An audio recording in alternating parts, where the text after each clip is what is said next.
Viewers, welcome to a special broadcast as the Russia-Ukraine war completes 4 years. Yes, it's unbelievable that it's been 4 long years since the war has been continuing. A war that has reshaped Europe. It has tested the NATO alliance, reshaped the US-Europe relationship as well, riled up energy and commodity markets across the world. US presidents have changed. Governments in UK and Germany have changed. But guess what? The war continues.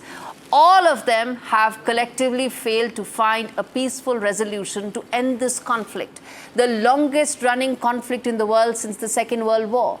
A conflict that has taken thousands of lives in Russia, in Ukraine, and where now multiple nationalities are involved.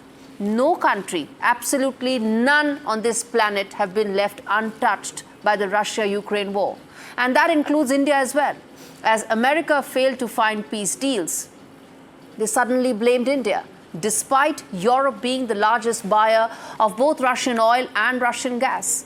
In this special broadcast, we tell you how the war started.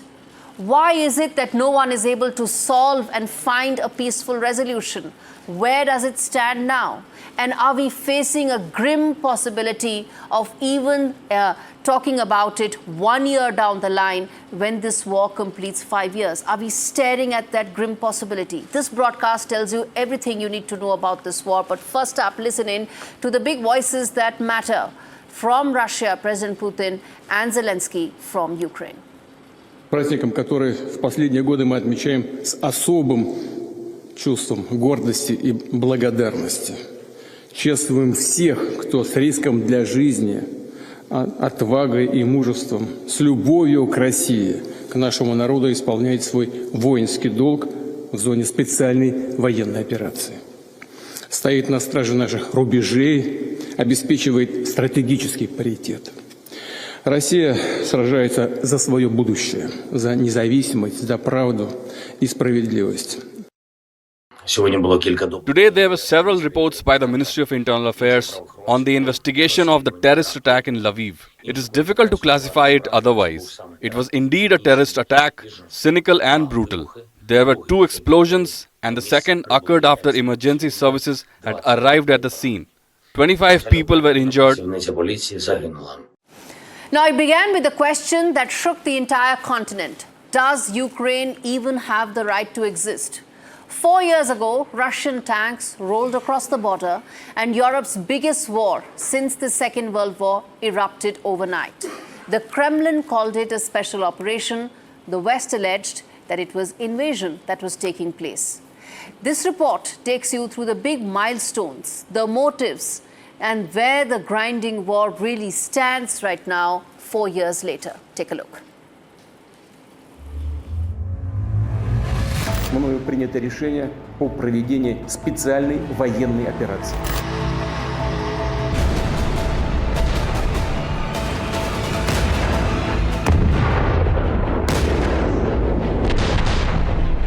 On the 23rd day of February 2022, Vladimir Putin launched a full-scale attack on Ukraine. Putin claimed he wanted to demilitarize and denazify the country through what he called a special operation. But beneath the slogans lay 5 hard drivers. First, NATO. Moscow saw the alliance's eastward march as a red line. The Kremlin demanded guarantees Ukraine would never join. The West refused. Second, empire. In a sweeping 2021 essay, Putin argued Russians and Ukrainians were one people, questioning Ukraine's very statehood. Third, the lost influence. After Ukraine's 2014 revolution and a westward pivot under Volodymyr Zelensky, Moscow's political leverage faded. Fourth, claims of genocide in Donbass used as a pretext for intervention. And fifth, power and resources. Ukraine's gas reserves, critical minerals, fertile land, and the Black Sea ports are strategic prizes in a high-stakes geopolitical chess game. The opening blitz failed to seize Kiev, but Russia dug in. Today, Moscow controls roughly 20% of Ukraine. It has carved out a land bridge to Crimea, captured Mariupol in 2022, Bakhmut in 23, and Advika in 2024. After Ukraine's counter-offensive stalled against heavy fortified Russian lines, the war hardened into a brutal contest of endurance. Missiles and Iranian-made drones have pounded Ukraine's power grid. The move tripled energy capacity and turned winters into weapons. Yet sanctions meant to cripple Russia have not broken it. The Kremlin has shifted to a war economy, spending more than 7% of GDP on defense, ramping up tank, drone and munitions production, while also deepening trade with China, Iran and North Korea. It's a grinding war of attrition where territory has shifted in meters and not kilometers or even miles, and victory where it still remains as contested as it was on the first day. Bureau Report, NDTV.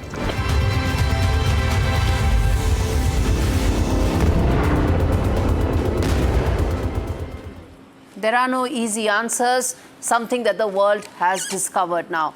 As far as now the India aspect to it is concerned, viewers, this war between Russia and Ukraine, it's grinding on, and India has walked a careful diplomatic tightrope. From Prime Minister Modi's "not an age of war" remark to engaging both Moscow and Kiev, New Delhi's balancing act is now is very clear. It was under sharp global scrutiny.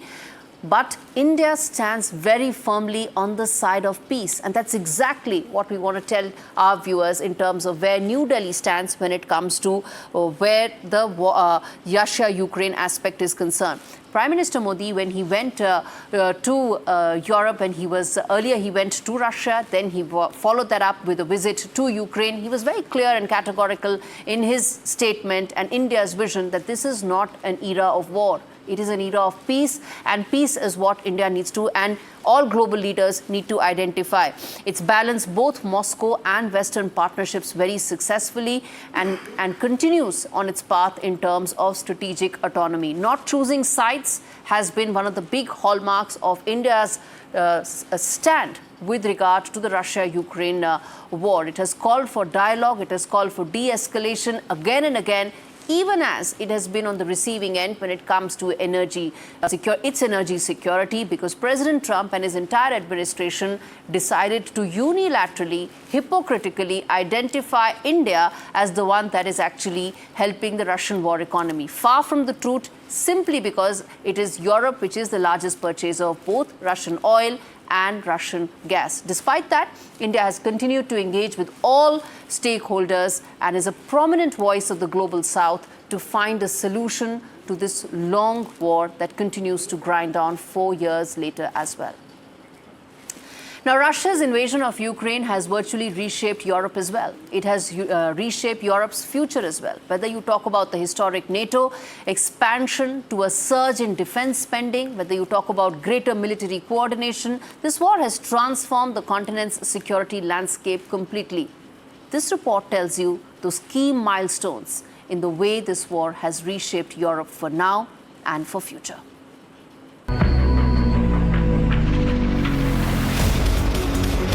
February 2022 changed Europe forever. The war launched by Russia against Ukraine shattered long-time assumptions about peace on the continent. Neutrality, once a shield, suddenly looked like a risk. In a historic shift, Sweden and Finland abandoned decades of military non-alignment and joined NATO. A move that extended the alliance's border with Russia by more than 1,000 kilometers. Across Europe, defense is no longer an afterthought. Germany overturned its post-World War II restraint, committing massive funds to rearm its military. Poland emerged as a frontline power, buying tanks, jets, and missiles at wartime speed. France and Britain have pushed for greater European military autonomy, while Eastern Europe has hardened its borders and defenses. The European Union itself has transformed, pooling weapons purchases and funding arms production. Europe's strategic innocence is gone. This is a continent that once believed war was history. 4 years on, Europe is more united, more militarized, and more wary than at any point since the Cold War. Bureau Report, NDTV. All right, on that note, we're slipping into a very short break. We come back on the other side, get you big voices from Europe to try and answer the fundamental question, are we as far as we were on day one of this war in terms of finding a peaceful resolution? And should we look at the grim possibility of this extending to who knows till when? We come back and get you those answers after this very short break. Stay with us.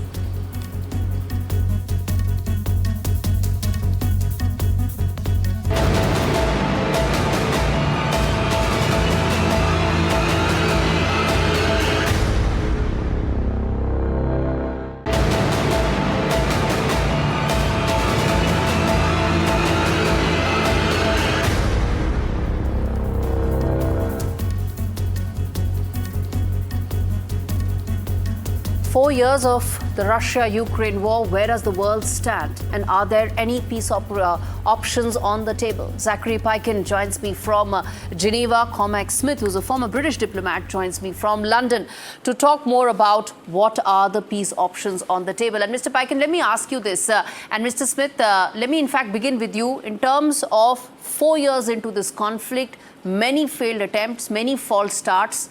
Where do you think things stand right now? Mr. Smith. First learning has been that those of us in the West and around the world completely underestimated Ukraine. We thought that Kyiv would fall within 72 hours. After 4 years, although they are tired and they are struggling and they are suffering, Ukraine still stands very, very strong. And this war is going very badly for Vladimir Putin. Russian losses as of yesterday were put at 1,261,000 men. To put that in context, Russia lost twice as many men in the month of December in 1 month as the USSR lost in Afghanistan in 10 years. Mr. Paikin, let me take that question to you as well. Where do you see the situation right now on ground 4 years into this conflict? War has been a strategic quagmire and catastrophe for Russia, but it's also been a catastrophe for Ukraine. It's also been a catastrophe for Europe, and it's also posed a strategic issue for the United States.